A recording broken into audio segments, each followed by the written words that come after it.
Salut les bouseux. Aujourd'hui, c'est la 3e émission de l'œil du bouseux, et pour cette rubrique d'analyse critique, on va débunker une vidéo masculiniste du 29 septembre dernier, qui a fait 2700 vues et publiée par une petite chaîne à 3200 abonnés, Mos Majorum. Comme ça, les rageux sans argument ne pourront pas venir se plaindre que je m'en prends à des plus grands que moi pour faire du buzz, comme Marceau ou le joueur du grenier, parce que, évidemment, il faut s'en prendre seulement aux plus petits que soi. Ces gens ont une belle mentalité.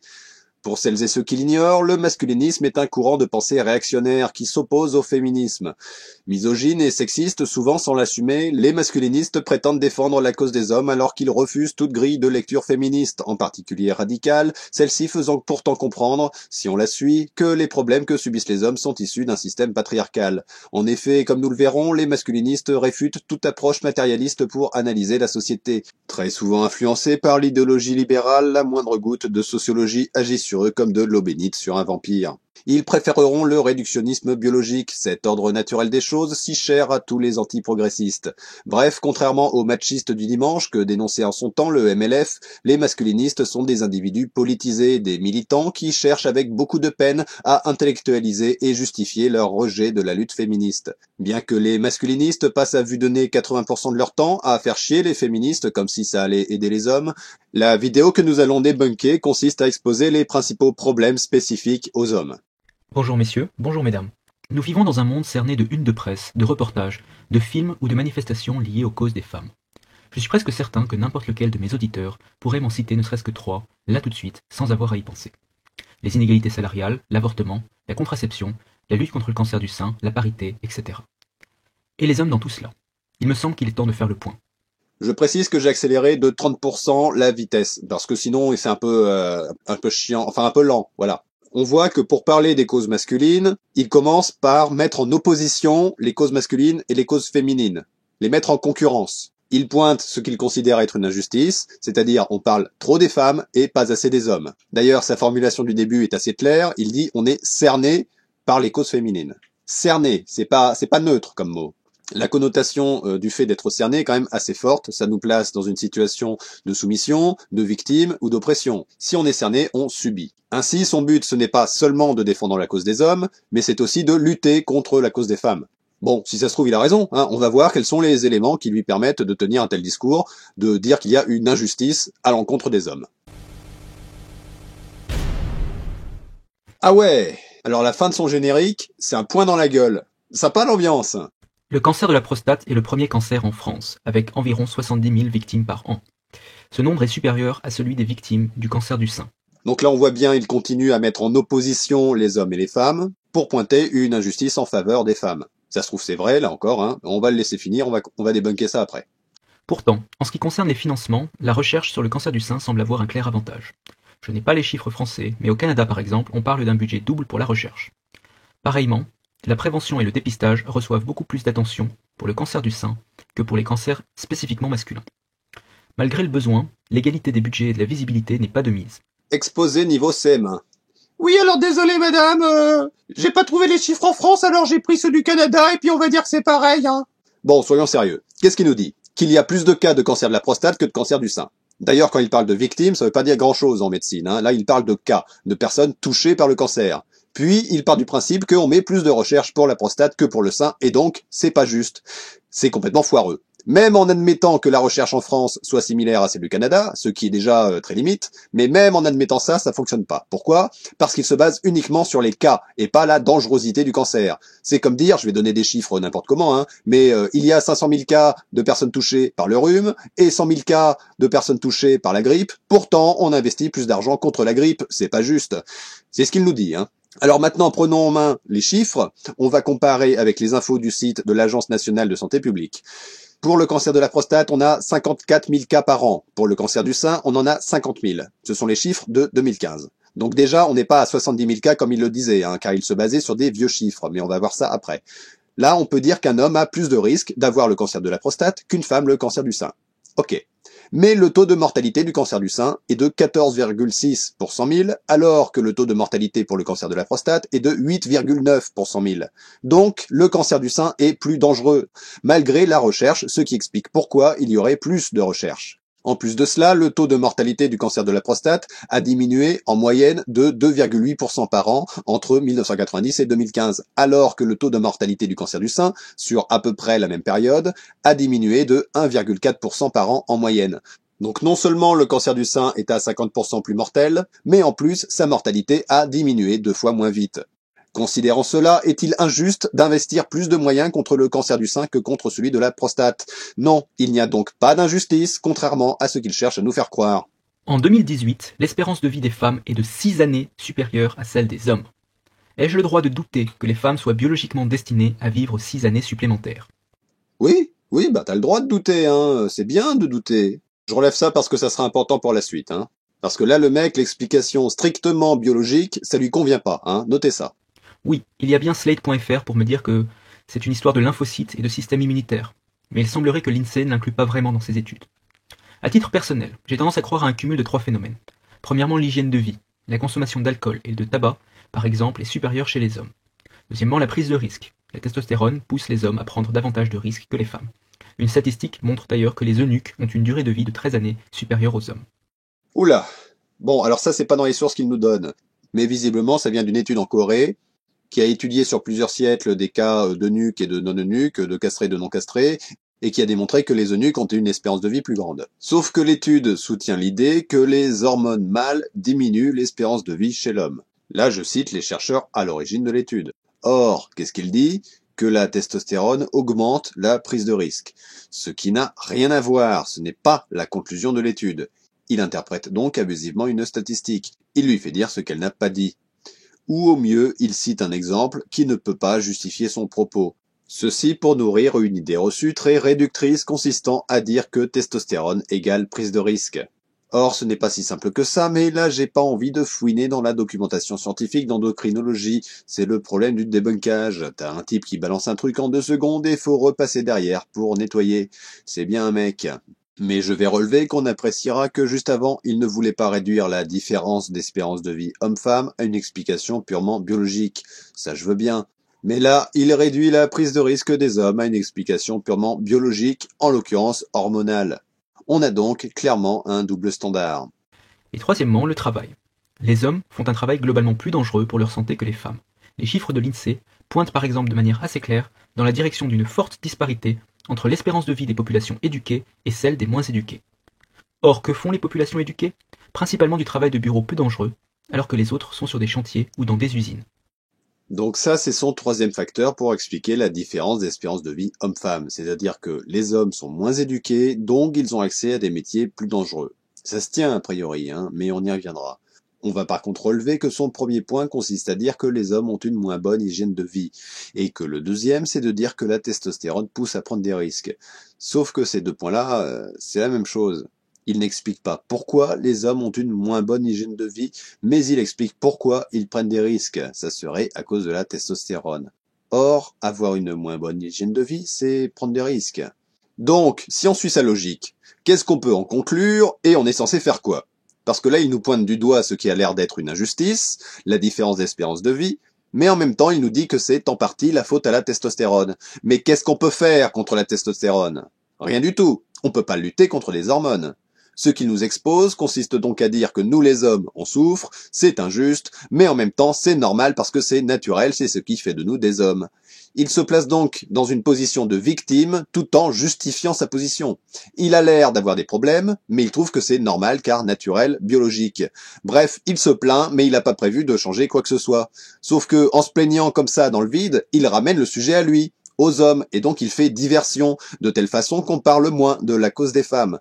Je ne dis pas qu'il s'agit d'une réaction consciente, mais c'est un réflexe de personnes issues d'un groupe social favorisé qui va occulter la parole des victimes d'une oppression en ramenant le sujet à lui, mais sans la possibilité de changer quoi que ce soit. Bref, la seule conséquence de son propos consiste à faire taire les revendications féministes et à défendre le statu quo. Suicide. Le suicide est à mi-chemin entre une problématique de santé et de société. En France, d'après les données de l'OMS, les hommes se suicident environ 3 fois plus que les femmes.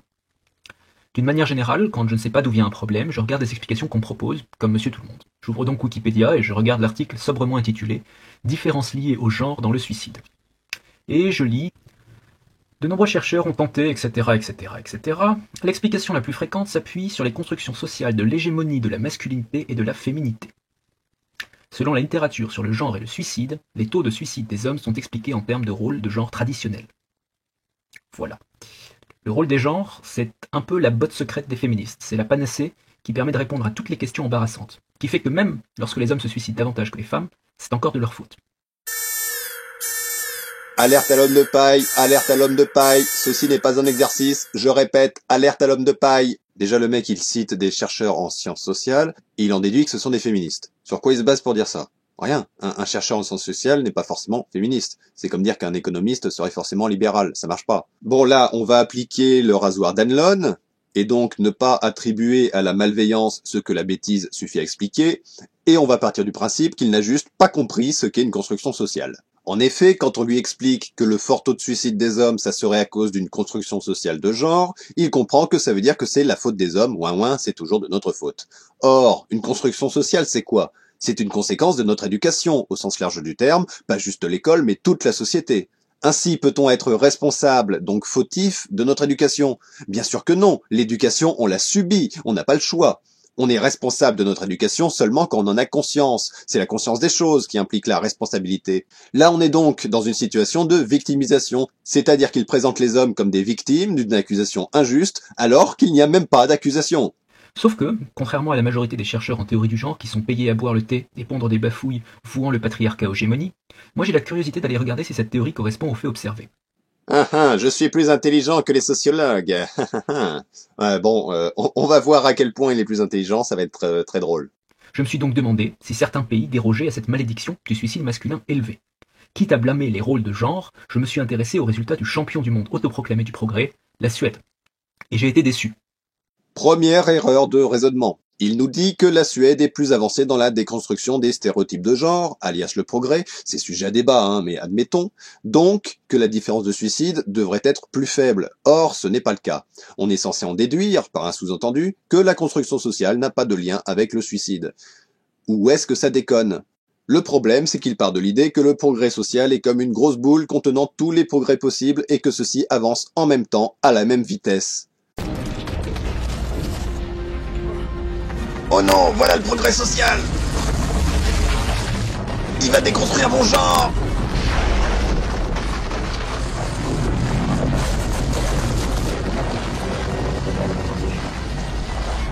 Vive le fascisme! Or, ça ne marche pas comme ça. Ce n'est pas parce que la Suède a remis en question certaines constructions sociales de genre qu'elle les a toutes remises en question. Peut-être que la Suède est plus progressiste sur certains sujets, mais ça ne veut pas forcément dire qu'elle l'est en ce qui concerne les constructions sociales liées au suicide des hommes. Sa démonstration repose donc sur une supposition absurde. En effet, il arrive souvent que dans les progrès sociaux, tout ne va pas à la même vitesse. À titre d'illustration, que dire des 3 femmes ministres du gouvernement du Front Populaire en 1936? Des femmes ministres, mais sans avoir le droit de vote. Je me suis dit qu'un pays vraiment en retard sur ce genre de questions, le Pakistan ou le Bangladesh par exemple, devait avoir un taux de suicide incroyablement élevé chez les hommes. Et c'est là que j'ai failli tomber de ma chaise. Le Bangladesh, le Pakistan, le Lesotho, le Myanmar ont des taux de paritaire ou plus élevés pour les femmes, en termes de suicide. Je vous laisse conclure sur l'explication des rôles de genre. Mais oui, c'est clair. Bon, où est-ce que ça déconne? C'est toujours le même problème. Il ne sait pas de quoi il parle, il sait pas ce qu'est une construction sociale, et donc il part du principe qu'elles sont les mêmes sur toute la planète. En partant de cette idée, un pays où les stéréotypes de genre sont plus marqués devrait avoir un taux de suicide plus fort. Comme ce n'est pas le cas, c'est censé prouver que le taux de suicide n'est pas corrélé aux stéréotypes de genre. Sauf que bien sûr, là encore, ça se base sur une prémisse erronée. Les constructions sociales sont culturelles, or les cultures varient d'un pays à l'autre, surtout quand on passe d'un continent à l'autre. De plus, il réduit le facteur de suicide uniquement au genre, alors qu'il y a d'autres paramètres à prendre en compte, des paramètres qui peuvent s'opposer. Les sociologues, qu'ils cherchent vainement à démonter, le disent eux-mêmes. Il y aurait plusieurs facteurs, 4, la masculinité étant l'un d'entre eux, parmi d'autres facteurs culturels qui peuvent être très variables selon les pays. On ne peut pas comparer la Suède au Bangladesh comme ça sans mettre les choses dans leur contexte. Ainsi, à nouveau, sa démonstration ne tient pas. Du début à la fin, il n'y a rien qui tient. Pourtant, juste avant, il se permettait de se la péter en chiant à la gueule des chercheuses et chercheurs en sociologie, alors qu'il n'est même pas foutu de tenir un raisonnement pertinent. Alors non, je n'ai pas d'explication clé en main qui permette d'expliquer la différence de taux de suicide. Mais de quoi tu parles alors? Là, on a la même démarche qu'un conspi. Alors je dis pas qu'il est conspi, hein, mais on est dans la même démarche de misère intellectuelle. C'est-à-dire qu'on lui présente une théorie officielle qui tient la route, mais il en veut pas, il démontre qu'elle tient pas avec des arguments pourris, et après il dit qu'il n'a pas mieux à proposer. Ça critique, mais ça sait pas faire mieux. Mais attendez, hein, après c'est encore pire. En France, il semblerait que le suicide soit grandement lié à l'âge. Des chiffres un peu anciens de 2000 classent société et environnement, exclusion sociale et climat familial comme les principales causes. Il me semble que c'est une problématique qui mériterait un peu d'attention de la part des sociologues, médecins et du gouvernement. Ah, le culot! Il fait style qu'on devrait se poser la question, en appelant à l'aide notamment les sociologues, dont il s'est foutu de leur gueule 2 minutes avant, alors qu'on s'est déjà posé la question, qu'on a des réponses qui mettent en cause l'éducation patriarcale notamment, mais ces réponses ne lui conviennent pas, sans être capable de contre-argumenter correctement. Voilà, la misère intellectuelle cumulée à l'idéologie antiféministe. Parce que là, on voit bien qu'il est complètement biaisé. À partir du moment qu'une explication va dans le sens du féminisme, il la rejette sans pour autant que ce soit pour des raisons rationnelles. Il ne cherche pas la vérité, il cherche à lutter contre le féminisme. En France, 96,3% des prisonniers sont des hommes. Les femmes sont sous-représentées dans le milieu carcéral. Et pourtant, lorsqu'on examine les faits, ce n'est pas uniquement parce que les femmes sont des modèles de vertu. Alors oui, il est probable que les hommes soient plus violents en moyenne, surtout dans les crimes et délits. Non, c'est pas probable. C'est un fait. Donc là, il présente les choses d'une certaine manière qui est pas vraiment mensongère, mais on va dire manipulatoire. En effet, il parle d'une probabilité alors qu'il s'agit d'un fait. Oui, les hommes sont généralement plus violents que les femmes.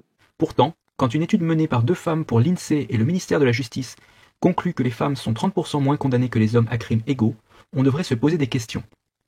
Et depuis que cette petite bombe a été révélée au grand public, que s'est-il passé? Eh bien, je vous le donne en mille, rien du tout. Ni le ministère de la Justice, ni celui fameux de l'égalité entre les femmes et les hommes, ne se sont dit qu'il y avait là matière à enquêter.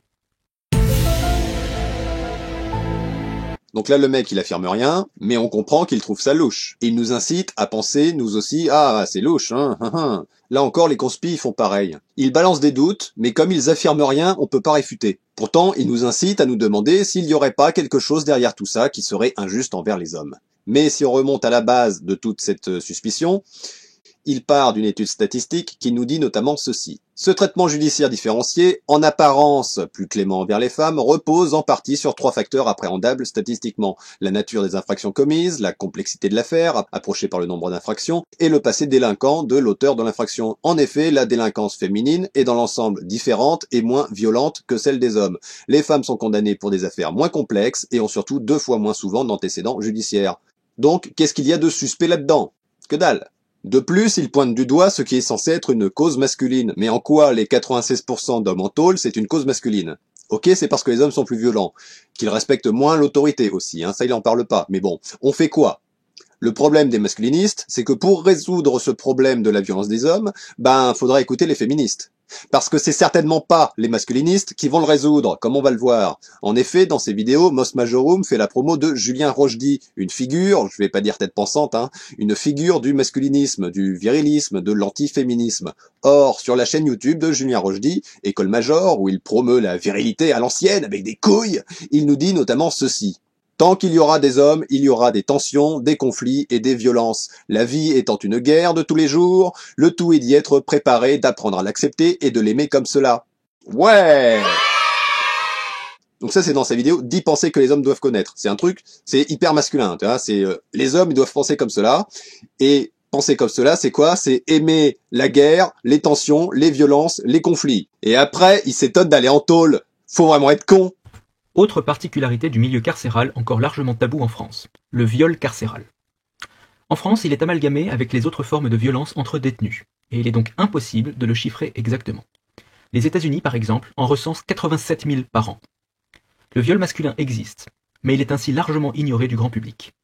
Ah bon? Et toutes les blagues sur la savonnette? Tout le monde est au courant du viol carcéral, c'est pas un tabou. Alors que ça ne soit pas chiffré, ok, d'accord, c'est un problème, mais de là à parler de tabou, non. Ensuite, moi j'ai envie de dire, qui viole les hommes en prison? Des hommes. C'est pas la faute au féminisme, à la lutte contre le sexisme, c'est pas la faute aux sociologues non plus, c'est pas la faute à la théorie du genre, comme il disait tout à l'heure. Donc si à nouveau, dans une cause masculine, on se rend compte que le problème, c'est le comportement d'autres hommes, il y a un moment, faut se poser des questions sur la masculinité, hein. Pour revenir à la blague de la savonnette, il faut aussi se poser des questions sur le rapport de la société au viol en général ou au viol masculin en particulier. Je vais prendre l'exemple de ce dessin de PJ que j'ai pas retrouvé sur sa page Facebook, mais qui, je crois, avait fait des dizaines de milliers de partages.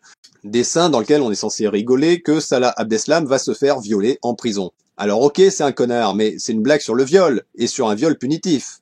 Or, qui s'oppose à ce type de mentalité consistant à banaliser, voire justifier le viol, je vous le donne en mille, les féministes. Ah! Mais quand les féministes luttent contre la banalisation du viol, y a des mecs qui viennent se plaindre qu'on peut plus rien dire. Les violences conjugales sont presque devenues les violences contre les femmes. Oui, j'entends bien que c'est un problème qui touche principalement les femmes. Mais pourrait-on lever le tabou de la question en ce qui concerne les hommes battus? Je parle bien de tabou. Essayez de trouver une seule image d'homme battu dans les campagnes de prévention des violences conjugales. Mais ça prouve pas que c'est un tabou. Ça veut juste dire que c'est pas représentatif.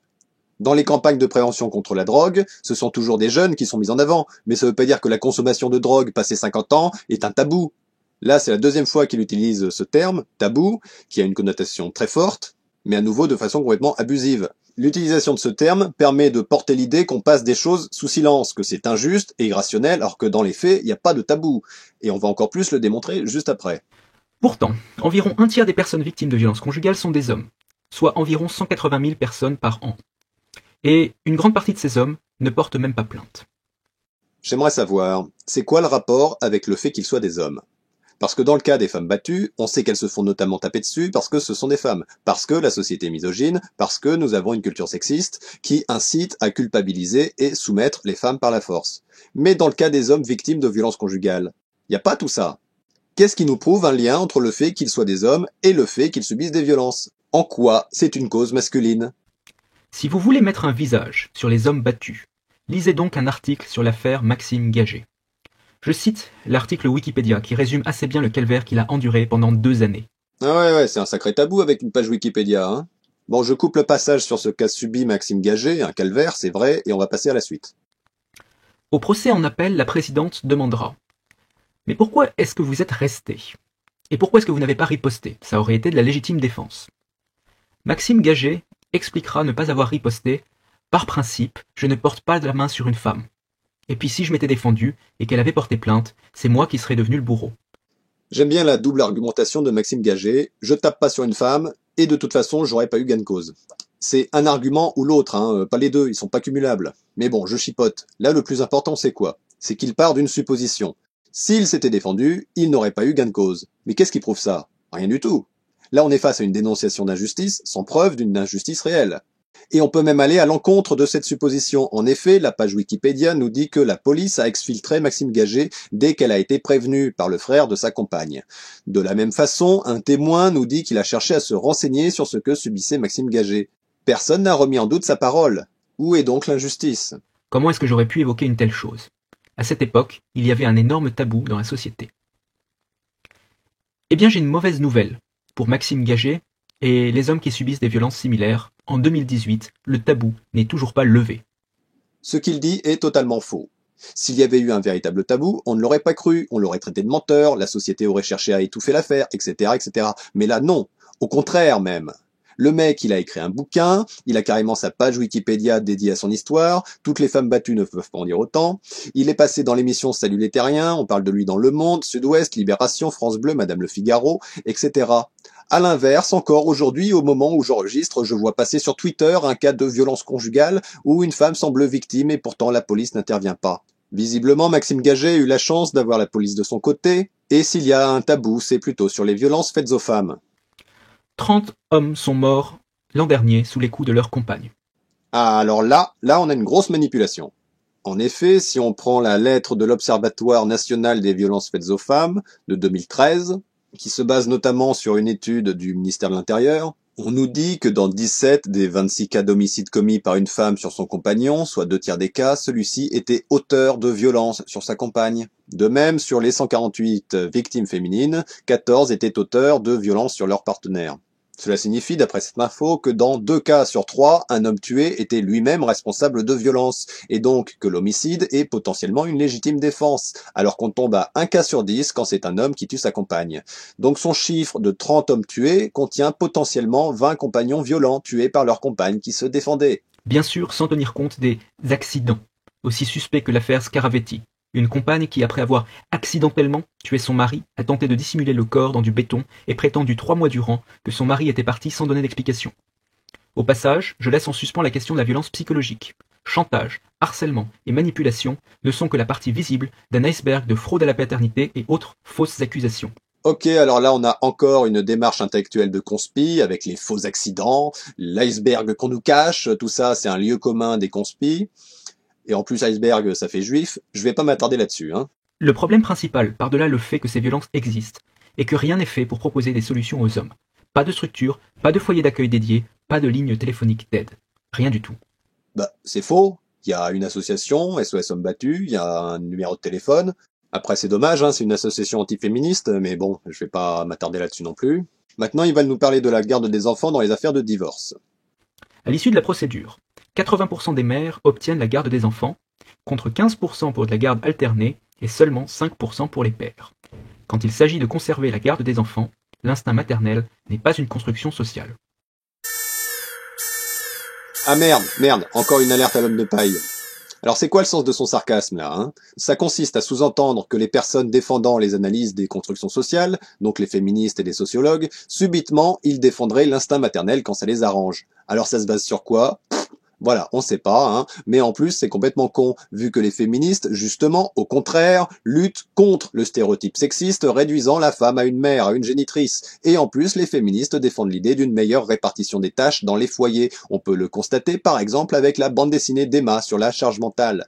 Si on prend les statistiques de l'INSEE, on voit qu'en 2010, en moyenne, les hommes passent 20 minutes par jour à s'occuper des enfants, alors que les femmes y passent 45 minutes par jour. Ainsi, on peut supposer que si les hommes reçoivent moins la garde des enfants, c'est peut-être parce qu'en général, ils en ont rien à foutre. En effet, les associations de pères ne militent jamais pour promouvoir le partage des tâches domestiques dans les foyers, ils ne s'intéressent aux enfants qu'après les divorces et jamais avant. Parlons des pensions alimentaires maintenant. Elles représentent en moyenne 172 € par enfant lorsque la mère obtient la garde exclusive, contre seulement 118 € quand c'est le père qui a la garde. 46% de plus pour la mère. Pire, en moyenne, le père verse une pension dans 83% des cas, alors que la mère n'en verse que dans 36% des cas. Oui, d'accord. Et alors ? Parce que moi je me dis, si les femmes touchent plus de pensions et plus souvent, ça veut peut-être dire qu'elles en ont besoin. Et en effet, dans les sources qu'il nous donne dans la description de sa vidéo, il y a marqué « Cette différence considérable s'explique par le fait que les mères gagnent en général moins que leurs maris. Et parfois, les mères ne gagnent même aucun revenu lorsqu'elles ont sacrifié leur carrière au bénéfice de l'entretien du ménage et de l'éducation des enfants. » Voilà le retour du partage des tâches inéquitable. Un partage des tâches inéquitable à l'avantage de l'homme, mais après les divorces, ils se rendent compte que finalement, ils auraient peut-être dû s'occuper un peu plus des tâches ménagères. Enfin bon, voilà, ça encore, c'est pas une cause masculine, c'est une cause féminine, et même une cause féministe. Les filles obtiennent leur baccalauréat avec un taux de réussite plus élevé que les garçons, avec une bonne longueur d'avance, 5% d'écart. J'aimerais faire grand plaisir aux féministes et leur annoncer que c'est la preuve que les filles sont plus intelligentes. Malheureusement, cette joie devra attendre. Oh oh oh, mais c'est qu'on est taquin. Alors ça voudrait donc dire que si les filles réussissent mieux, ce n'est pas parce qu'elles le méritent. D'accord, moi je veux bien. Alors je suis pas sûr que ça va plaire aux gens qui disent que s'il y a plus d'hommes au poste de pouvoir, notamment économique, c'est parce qu'ils le méritent. Je suis pas sûr que ça va leur plaire, mais ok. En regardant en détail les résultats par filière, j'ai constaté, sans que ce soit véritablement une surprise, que les filières technologiques et professionnelles étaient à la peine. Et devinez quoi ? Ce sont principalement les garçons qui y sont. En continuant à gratter le vernis, je me suis vite rendu compte de l'ampleur du problème. Les garçons sont à la peine dès le primaire et décrochent massivement au collège. Pour une grande part, les jeux sont faits dès la 3e. En cherchant un peu la raison de ce décrochage, j'ai trouvé une jolie petite étude de l'ENS de Lyon. Premier constat, ce problème n'est pas franco-français, mais européen. La quasi-totalité des pays européens ont un taux de décrochage défavorable aux garçons. Quand on leur demande pourquoi ils décrochent, un tiers des réponses sont liées à un attrait pour le marché du travail.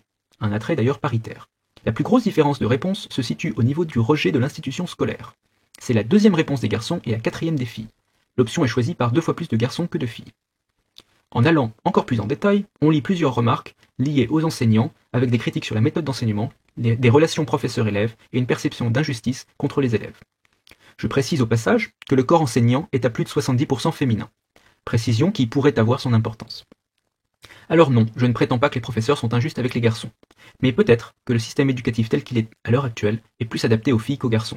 Ou peut-être que les garçons ne sont pas adaptés au système éducatif, ça marche aussi. Je rappelle qu'en début de vidéo, il nous disait que les garçons, ils ont une hormone, la testostérone, qui les encourage à la prise de risque. On a pu voir également le discours de Julien Rochdy qui encourage les garçons à être violents, à aller vers les conflits, vers la guerre, vers les tensions.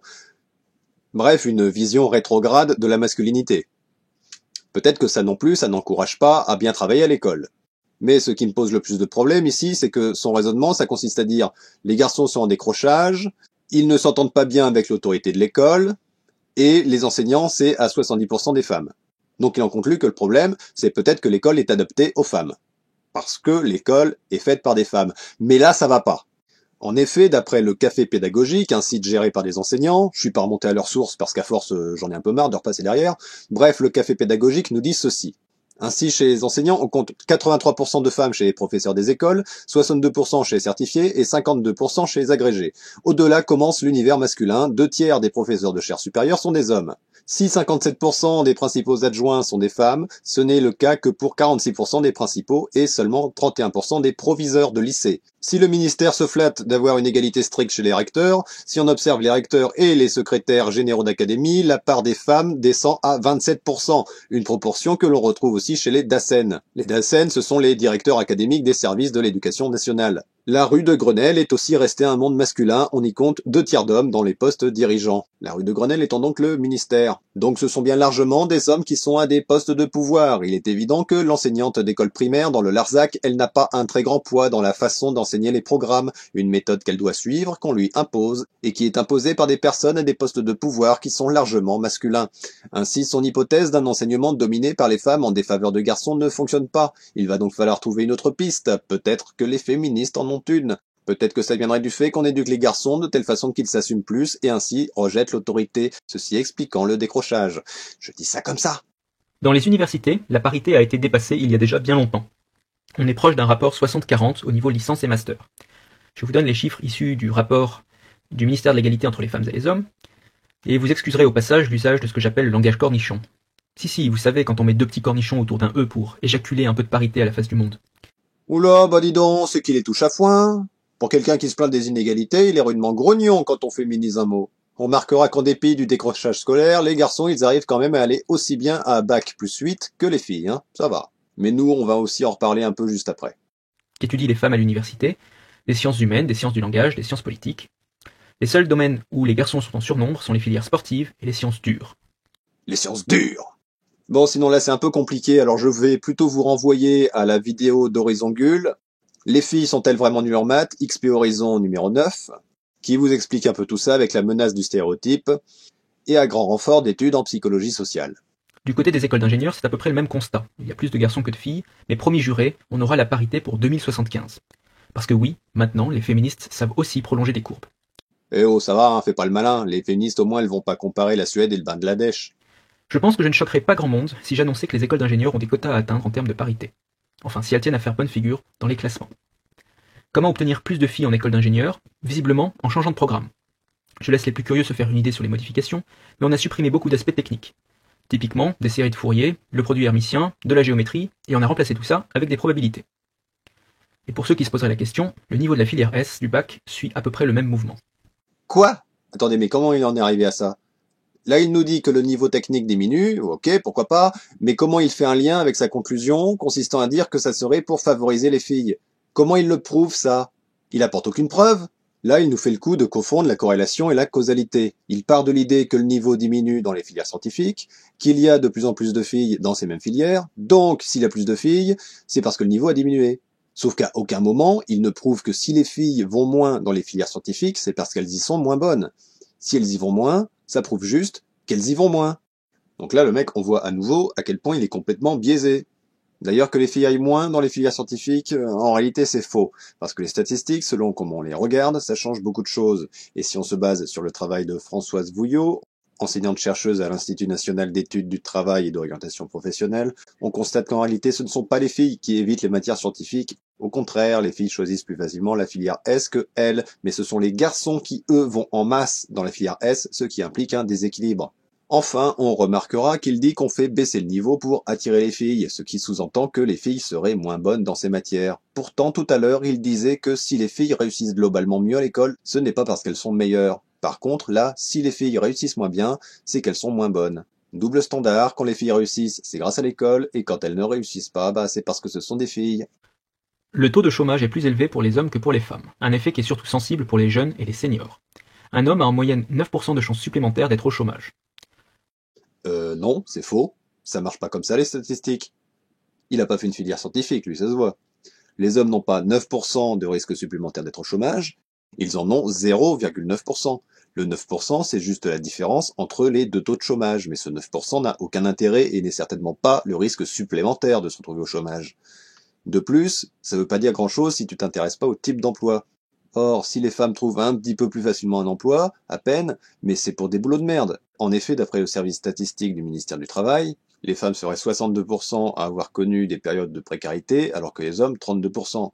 Et d'après l'INSEE, bon ça date de 2012, mais j'ai eu la flemme, d'après l'INSEE, les femmes sont à 30% dans des temps partiels et les hommes à 7%. Donc ce qu'on peut en conclure là sur la recherche d'emploi, il n'y a pas de différence notable entre les hommes et les femmes par rapport au chômage, mais par contre, les femmes elles sont vachement plus précaires. Du côté de la formation professionnelle, elle est globalement paritaire. Enfin à 2% d'écart près, ce qui apparemment nécessite l'intervention urgente du ministère de l'égalité entre les femmes et les hommes. Ok, d'accord, une différence de 2%, ce n'est pas notable, on retiendra. Par contre, il existe une forte disparité à l'intérieur même de cette formation. Chez les femmes, le travail peu qualifié offre peu de formation, alors que chez les cadres, les femmes profitent d'un clair excédent. Dans le secteur privé, les chiffres de 2003 faisaient état de 20 heures de formation annuelle en moins pour les hommes. Gageons que ce retard n'a pas été comblé. Mais c'est quoi ce chipoteur? Et puis il l'a lu le truc qui nous met à l'écran là? 6,7% des femmes bénéficient d'une augmentation de salaire après une formation, mais c'est 8,5% pour les hommes. Et ça va, ça le dérange pas. 20 heures de formation en moins, c'est une catastrophe. Et paye ta grande cause masculine, hein. Par contre, une augmentation de salaire supérieure, là, ça va. Les discriminations à l'embauche existent, mais sous un autre nom. On parle de discrimination positive. Quel pourcentage de candidats hommes se voient refuser un emploi pour cause de priorité accordée aux femmes? Nous ne le saurons sans doute jamais. Enfin, si, nous en avons une petite idée. En Australie par exemple, 3% de chances en moins pour un CV masculin de passer la première étape du processus d'embauche. Quoi? Le mec il est obligé d'aller en Australie? Pour une différence de 3%, hein. Tout à l'heure 2% c'était rien, mais là 3% c'est une grande cause masculine. En Australie en plus, hein, genre voilà, qu'est-ce que tu veux qu'on fasse? On va voir l'ONU pour faire pression sur l'Australie, on rappelle l'ambassadeur, on fait un embargo? Tu veux aussi qu'on parle de la cause des hommes en Arabie Saoudite? Toutefois, la possibilité d'une discrimination contre les hommes, contre le mâle blanc de plus de 50 ans, on a une télévision d'hommes blancs de plus de 50 ans. Et ça, il va falloir que ça change. est tout à fait prévue par la loi, dans des termes d'ailleurs assez cryptiques. Tu sais, c'est pas parce que tu comprends pas que c'est compliqué, hein. On nous dit que le but est d'établir l'égalité en remédiant aux inégalités de fait qui affectent les chances des femmes. C'est un petit peu le serpent qui se mord la queue. Alors évidemment, la parité imposée par la loi, c'est la grande marotte des antiféministes. Déjà, j'aurais bien savoir s'il a mieux à proposer. Ensuite, le principe de la parité, c'est d'aller par la force à l'encontre des biais sexistes de la société. En effet, une femme n'est pas forcément jugée sur ses compétences, elle sera le plus souvent dévalorisée, comme il nous l'a prouvé tout à l'heure, en disant que si les élèves filles réussissent mieux que les garçons, ce n'est pas parce qu'elles sont plus intelligentes. De la même façon, dans de nombreux domaines où s'applique la recherche de la parité, si les hommes réussissent mieux, ce n'est pas parce qu'ils sont plus compétents, c'est parce qu'ils sont favorisés. Donc, que les femmes subissent une discrimination négative. Or, aller à l'encontre de cette discrimination, ce n'est pas simplement de la discrimination à l'encontre des hommes. Je n'ai pas pu trouver beaucoup d'informations sur le sujet des bénéfices sociaux. Il semblerait que l'administration fiscale ne soit pas très bavarde sur les contributions respectives des hommes et des femmes. Je vous affiche, par un sadisme tout personnel, les contributions fiscales comparées des hommes et des femmes en Nouvelle-Zélande. Oh putain, maintenant il est parti en Nouvelle-Zélande. Pour ce pays, la contribution fiscale est une affaire d'hommes et l'État-providence une affaire de femmes. Oula. Attention, on a une attaque de raisonnement néolibéral. Attention, raisonnement néolibéral. Bon, là on a quoi, hein? Déjà on est en Nouvelle-Zélande. Qu'est-ce que tu veux qu'on s'en foute de la Nouvelle-Zélande? Mais bon, son propos c'est quoi? Les hommes cotisent plus, les femmes touchent plus d'aide. Il en déduit que les femmes sont favorisées.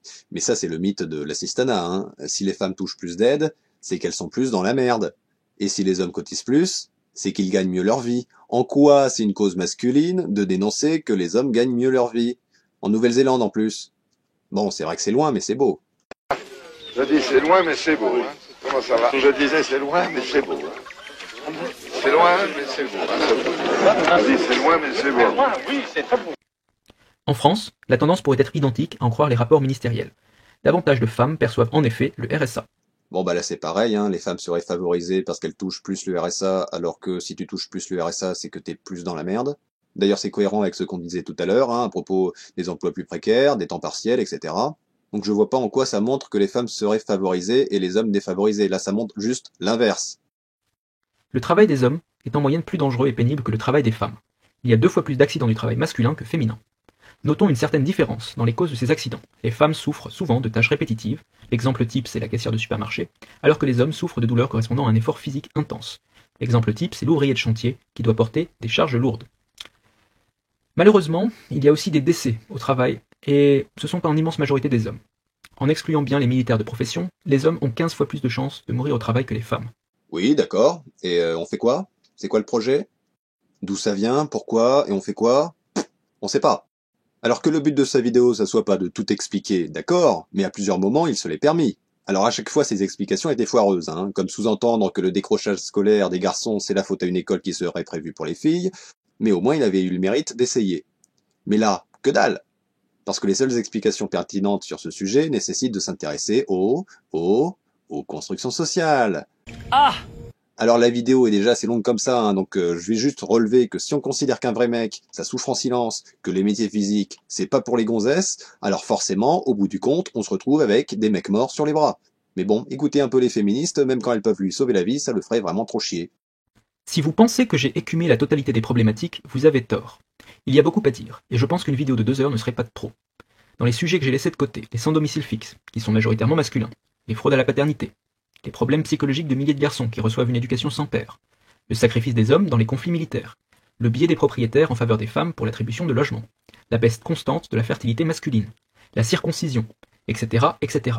Bon, bah tout ça c'est les mêmes conneries, hein. Sur les SDF, il y aurait beaucoup de choses à dire. Je relèverai juste que quelques instants plus tôt, il nous a fait comprendre que si les femmes touchent plus d'aide sociale, c'est qu'elles sont favorisées, donc le mythe de l'assistanat, alors qu'ils viennent pas nous faire croire qu'il y en a quelque chose à foutre des pauvres. Là, c'est de l'instrumentalisation. Les fraudes à la paternité, alors il y a beaucoup de conneries qui circulent dessus, mais bon, je rappelle que pour qu'une épouse soit infidèle à son mari et fasse un gosse avec un autre, faut bien qu'il y ait un autre mec. Hein, les garçons sans père, on en reparlera quand les hommes défendront le partage des tâches domestiques. Les conflits militaires, t'en parlera ton pote Julien Rochdy, qui trouve que la guerre, c'est dans la nature de l'homme. Les biais en faveur des femmes par les propriétaires, si c'est du même niveau que ces autres démonstrations, je rigole d'avance. La fertilité, faut voir. Et la circoncision, c'est un sujet importé des États-Unis. On remarquera qu'à aucun moment il n'a parlé de l'homosexualité, donc des hommes gays, c'est-à-dire 6% de la population masculine qui subit une discrimination spécifique à son genre et son orientation sexuelle. Mais ça ne peut pas rentrer dans une grille de lecture masculiniste, vu que la défense de la masculinité traditionnelle implique les discriminations homophobes,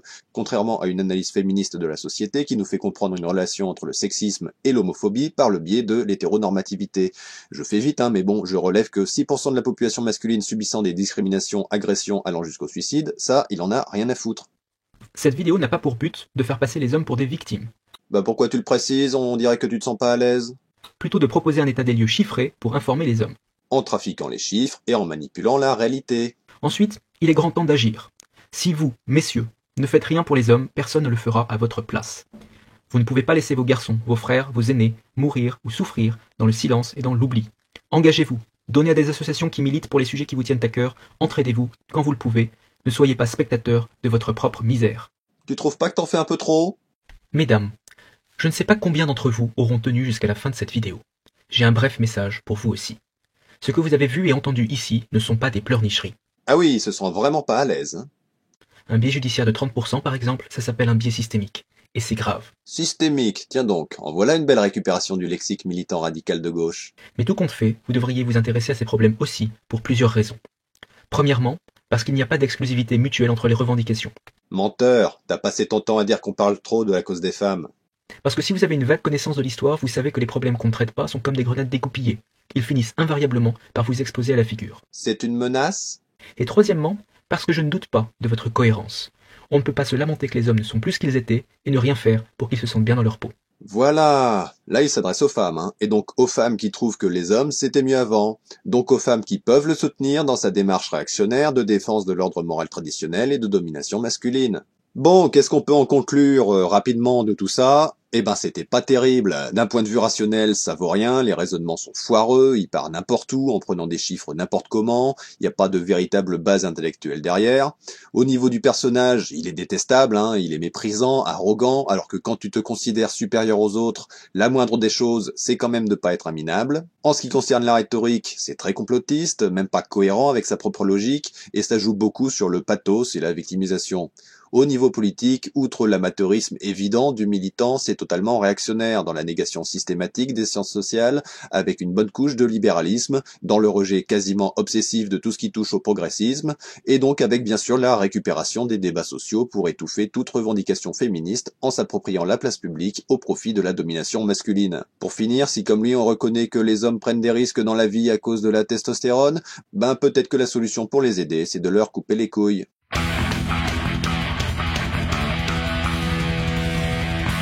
Notre émission est désormais terminée, j'espère qu'elle vous a plu, n'hésitez pas à le préciser dans les commentaires. Vous pourrez retrouver dans la description les liens pour me suivre sur les réseaux et me soutenir sur Tipeee. On se retrouve dans quelques jours pour la prochaine émission chaque dimanche et mercredi midi. Allez, salut les bouseux!